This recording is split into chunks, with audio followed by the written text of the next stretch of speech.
Those scenes tell us the magnitude of 9/11. Very significant date, and the date is probably not recognised in its full extent for its significance or why it's come about. When a ship is wrecked in the sight of shore, people do not idly look on. They risk their lives in an effort to rescue men and women from a watery grave. You saw the great heroes here, the firemen, many other people risking their lives. But post 9/11, there's so much more at stake because of what it meant. And the war has continued on. And that war is primarily a push from the West with a Christian ideology for globalization. We're going to look at some of that.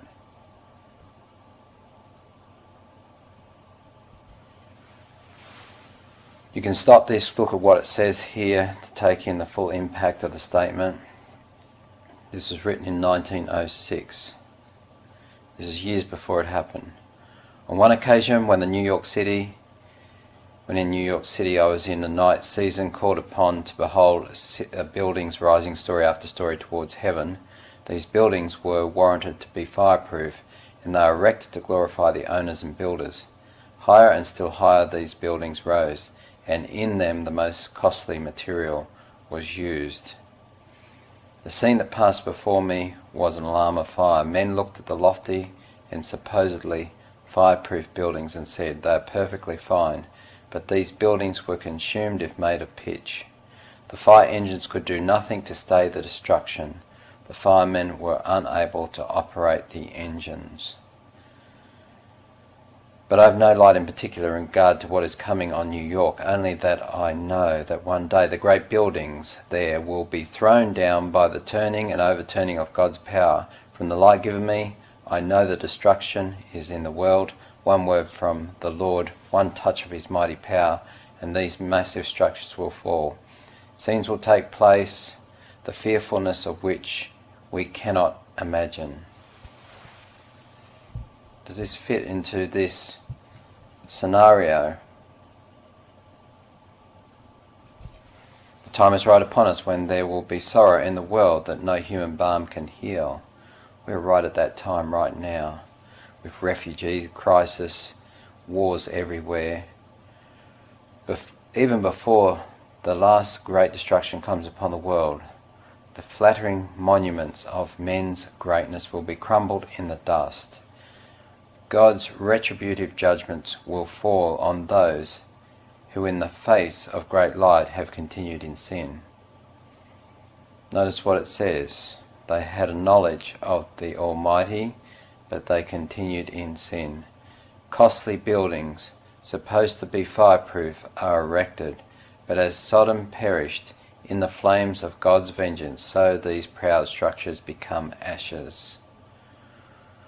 Now this is from a website, you can look at it, that has more. It's given to you in point form, the relevance.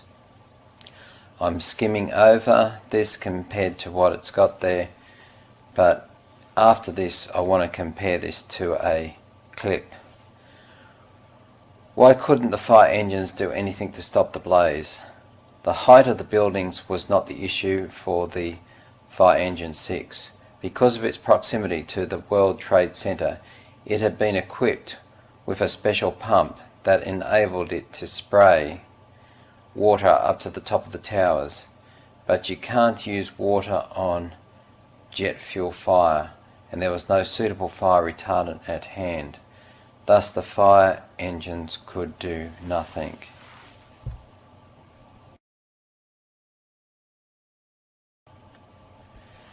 Now let's have a look at what this man has to say.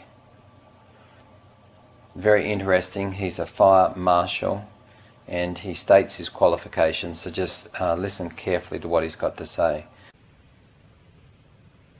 At that time, Building 7 was still up. I saw Building 7 come down My fellow firefighters who were there, they did that involuntary jerk when a loud explosion goes off. You can't help it, and they did.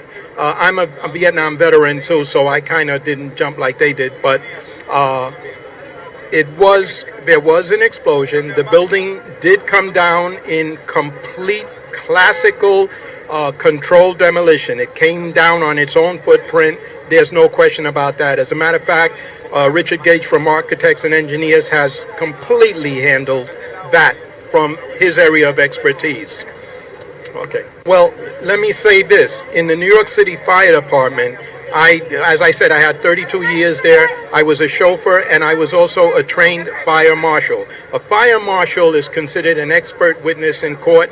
He's like a forensic detective. He has the power to administer the oath, take testimony, and issue a subpoena. That's a lot of power. First of all, our guys were up there. They were calling for additional hand lines to mop up the isolated pockets of fire.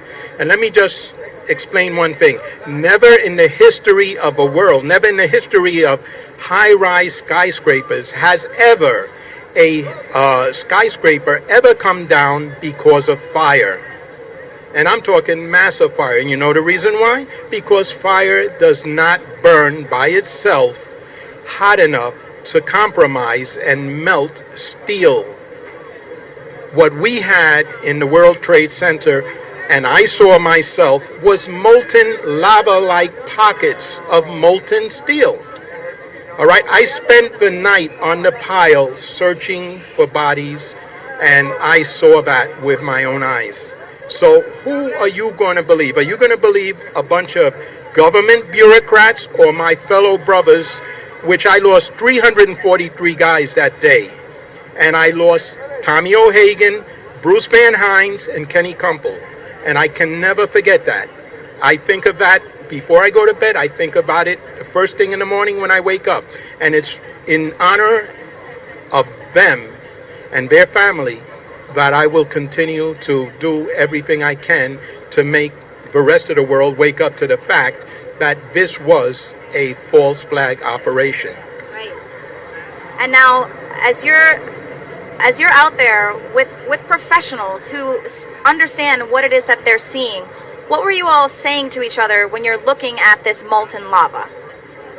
Well, we were overcome with grief. First of all, we lost 343 guys. We weren't talking about that. If you look at the numerous videos, you'll see the guys bent over in incredible grief. Seen incredible acts of heroism. I love my fellow firefighters. We love each other, and I'm dedicated to exposing this false flag that took their lives. What do your comrades say to you? What do people say to you? Because we've tried to talk to some people, and of course, they have to worry about their pension and things like that. They cannot comment, and I'm retired. But while I was on, I was approached by the news, and I deferred from commenting for two reasons. First of all, I was at 1993, the first bombing, and I saw that. I stood shoulder to shoulder with the FBI while they foraged for little paint chips. And with their forensic science, they can take that paint chip and tell you the make and model of a vehicle that it belonged to. All right? And that was a bombing. This was a bombing. What did you think about them taking all of the debris away so quickly? That was a crime in and of itself, because the classical thing that any investigator is taught is protect the crime scene. And NIST and the 9/11 Commission lied to the public. I mean, you cannot be that stupid. You cannot be that stupid.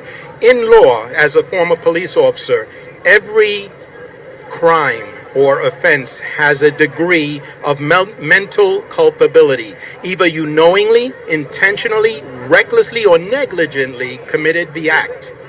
And the mere fact that there were obviously, the definition of a conspiracy is when two or more people acting in concert knowingly commit an offense or a crime. All right? A misdemeanor or a felony, an offense. That is the definition of a conspiracy. Was this a conspiracy? Absolutely. Yes, it was. And those people need to go to jail for treason. The memorial site of the Twin Towers with the names of those who died. A wall of water where the buildings once stood. A minute's silence in remembrance of those people who died. They say the crowds are not as large as in former years, but the significance of this event will remain with the world forever. We want the facts here, nothing else. Not some ideas, not some theories. Truly a conspiracy, but we don't want just theory. CIA left the building at ground zero. There were no people harmed, no CIA personnel harmed. Documentation surrounding their activities has been silenced. In May 2007, senators from both the Democratic Party and Republican Party drafted legislation that would openly present an internal CIA investigative report. One of the backers, Senator Ron Wyden, stated, "The American people have a right to know what the CIA was doing in those critical months before 9/11. I'm going to bulldoze this until the public gets it." The report investigates the responsibility of the individual CIA personnel before and after the 9/11 attacks. The report was completed in 2005, but its details have never been released to the public. You see, in the face of all of this, the government has such strength. Once upon a time, it was a government of the people, but it has such strength at this point in time that can override very easily the wishes of the people.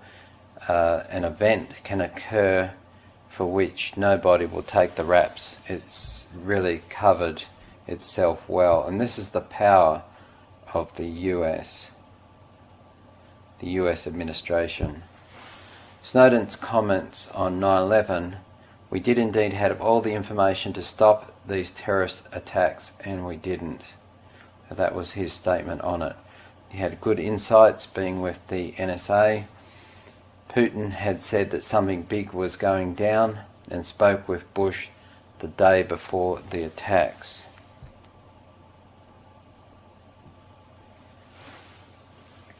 The security strategy of the United States of America, given in the Boyd report, and this is a quote of it.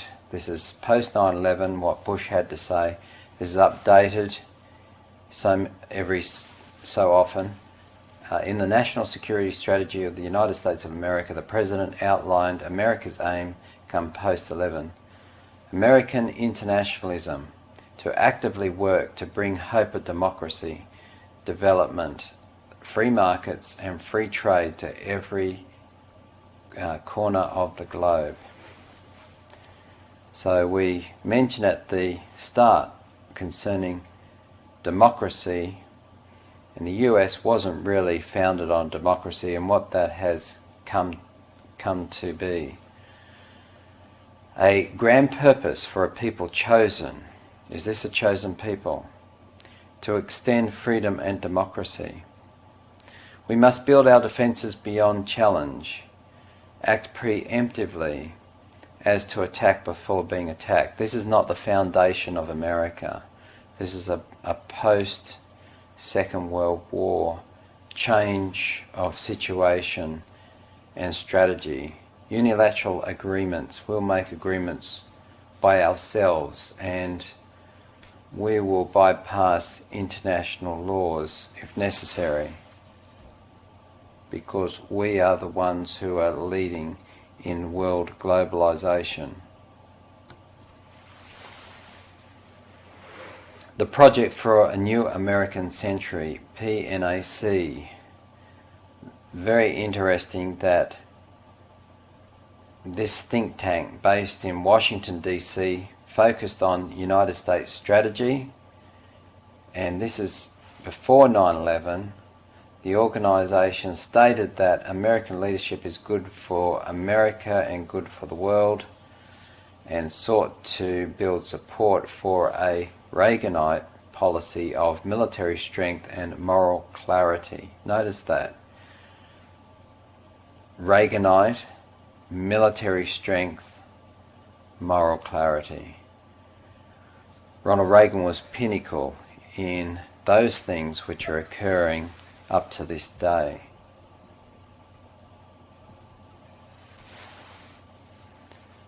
Of the 25 people who signed PNAC founding statement of principles, 10 went on to serve in the administration of the US President Bush, Dick Cheney, Donald Rumsfeld, Paul Wolfowitz.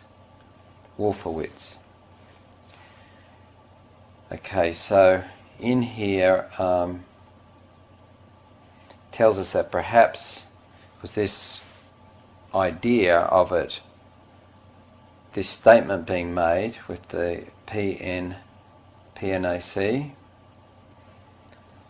it suggested that people have carried this idea of the influence of this to the point of exaggeration on what happened with 9/11, but it fits to a T with that which would follow 9/11 being a catalyst. The ideology was summarized in a major position paper, Rebuilding America's Defenses in 2000. This development advocated a global Pax Americana unrestrained by international law. So that reminds us of what the statement was in the security strategy of the United States, which we just read.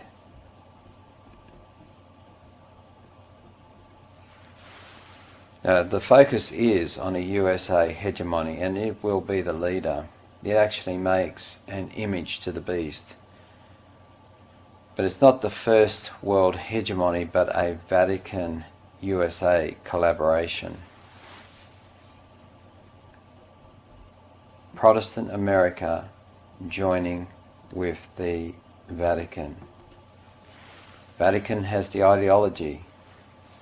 America has the power. Understanding world hegemony definition.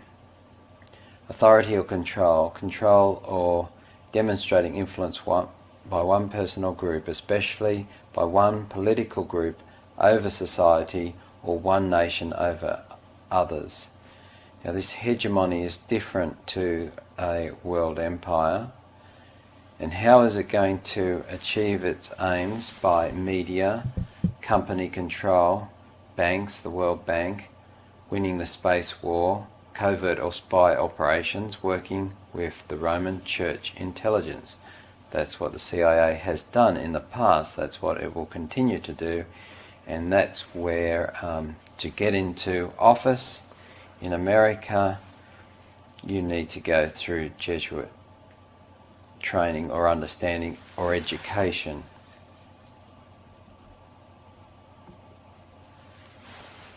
Gore Vidal's acclaimed American author, historian and political analyst makes this important statement. Let's have a listen.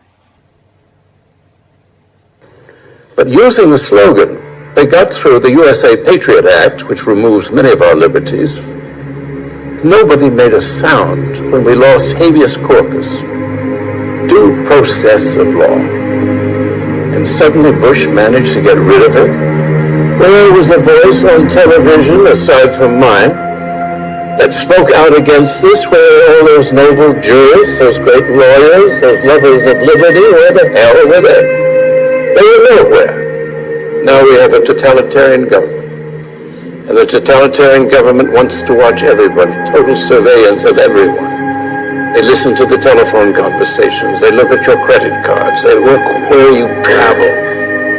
We are totally policed.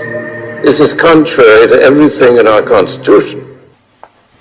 You may well remember the axis of evil and the coalition of the willing. This was given to us again and again. You see, you repeat it enough and everybody will take it on board. That's how education and university works, and we reward memory work but not rationale.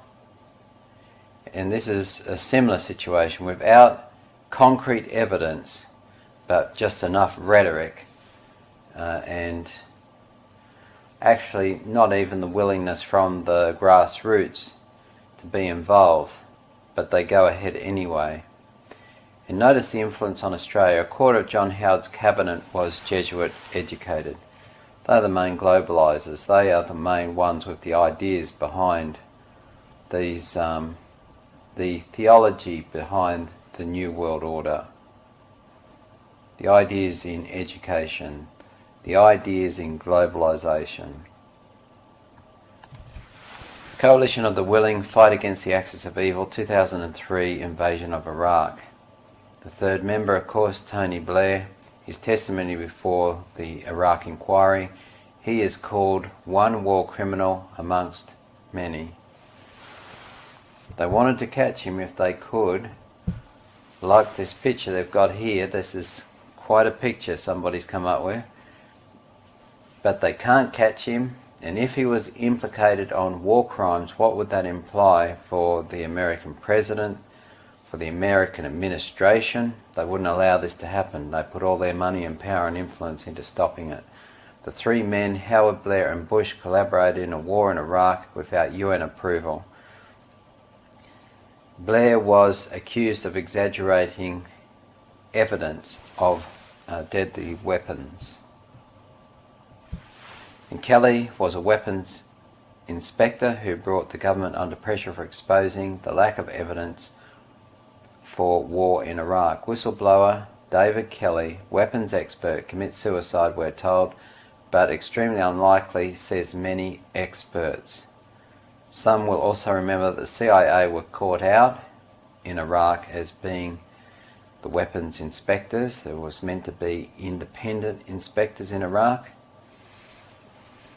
And somebody said, well, they are the experts on weapons. Well, it was actually the Bush administration in this war, the Iraq War, that they were given powers to carry weapons and to be involved in warfare. So they'd covered a third of the country, Iraq, before war had even been declared. This is what Bush allowed to happen at that time. So they weren't up to that point in time actually weapons experts. They weren't meant to have weaponry at all, but Bush gave them that power back. This is what we're told in Time magazine.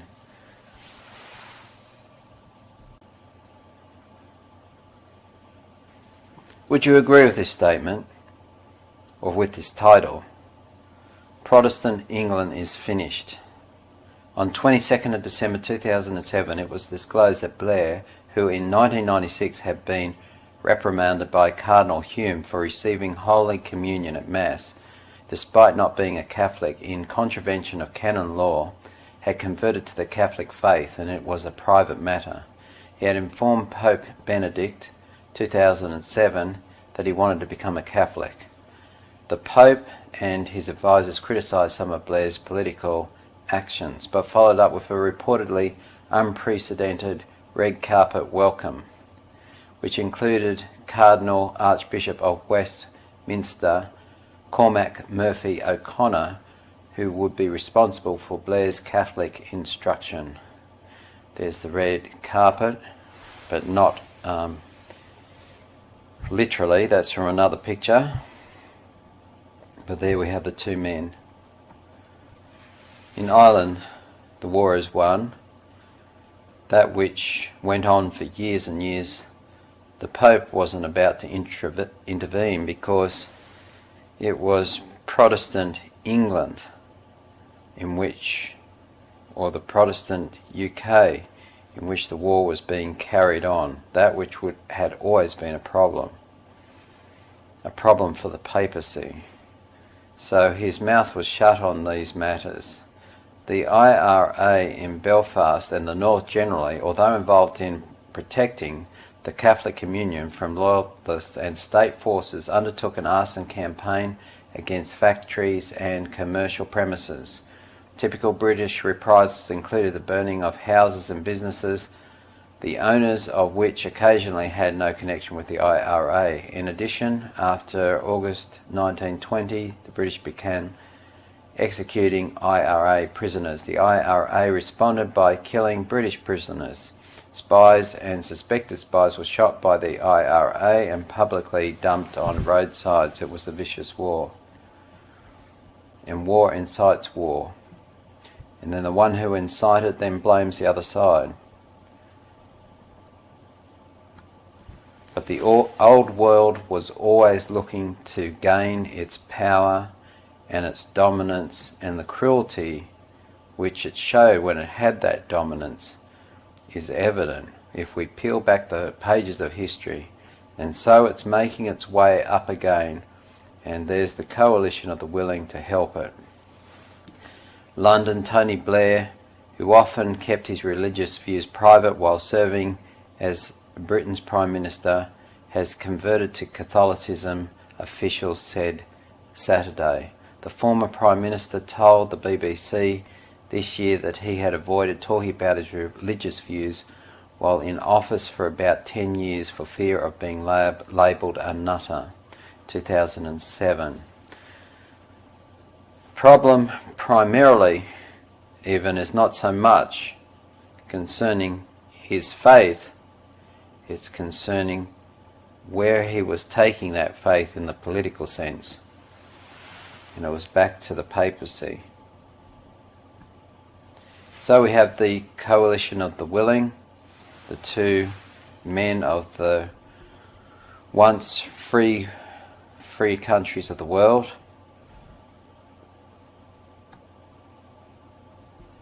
Another picture with the influence that the papacy has with Protestantism.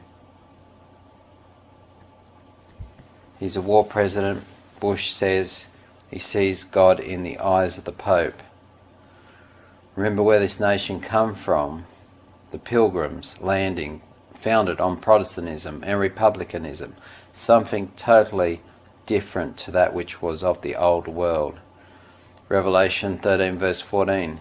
And deceiveth them that dwell upon the earth by the means of those miracles which it had power to do in the sight of the beast. So the lamb-like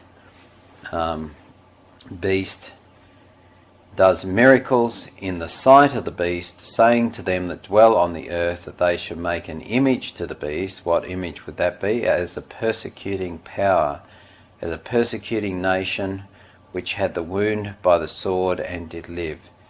Now this is to happen on a worldwide scale, what I'm talking about, persecution, but it has not fully reached that time.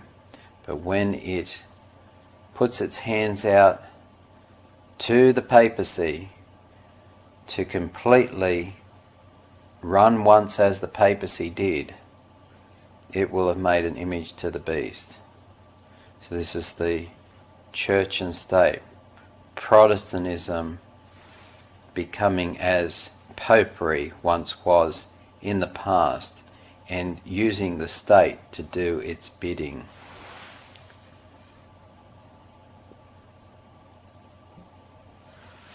The representatives of Protestant nations honour the Pope. Some of you might be familiar with Ron Paul. He came in second to Obama in the presidential race. The media, he did very well considering all the media was against him. And his message that was popular more so with the young people was mind your own business, meaning America, stop the wars, bring the troops home, look after Americans. But this was stopped by every commercial news outlet. Now his son, who is a doctor, Ron Paul is a doctor, his son looks to go for the presidential, as a presidential candidate. And he mentions about 28 pages that have been put under security and not presented to the public concerning 9/11. As soon as he said this, I said, this man will not become president. And of course what happens? He's on an indictment which will keep him busy. So he's out of the race for now, and it shuts his voice also. As I said, he wanted to open up the 9/11 28 pages which would reveal the truth of those things which had happened. Now let's listen to what a congressman has to say about this.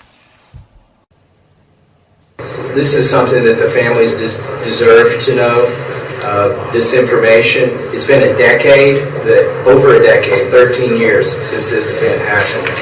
And we've had a narrative in the media and in the press and in the collective American conscience of what happened that day, but I don't think it's fully informed, and it won't be fully informed until everybody gets to see these 28 pages.